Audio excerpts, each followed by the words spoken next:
الرز البسمتي بتاع المطاعم وبنفس نكهات وتكات المحترفين هنحضره بكل سهولة وبطريقة تناسب المبتدئين ولو أول مرة هتدخلوا المطبخ، وحضرته مع فتة الشاورما وكان تحفة.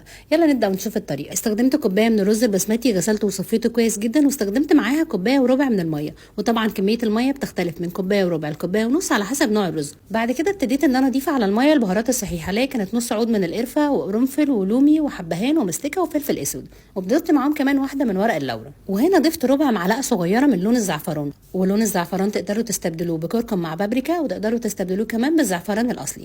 بعد كده ضفت عليهم مكعب من الزبده ونص معلقه صغيره من الزيت. ابتديت ان انا ارفعهم على النار لغايه ما الميه دي غلت كويس جدا، وطبعا كنت ضفت عليها الملح بتاعها.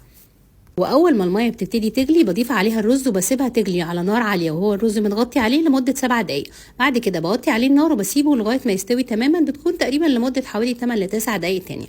بعد كده اول ما بيستوي الرز ببتدي ان انا ارفع عليه الغطا بتاعه، وابتدي ان انا اشيل طبعا المطيبات والبهارات الصحيه اللي احنا كنا ضايفينها عليه. وحاولوا انكم تعدوا حبات الحبهان وانتوا بتضيفوها، لان طبعا كلنا عارفين الحبهان بيروح تحت ضرس مين بالظبط. بعد كده قدمته مع فتة الشاورما وكان خطير ونفس طعم بتاع المطاعم بالظبط ونسري وتحفه جدا.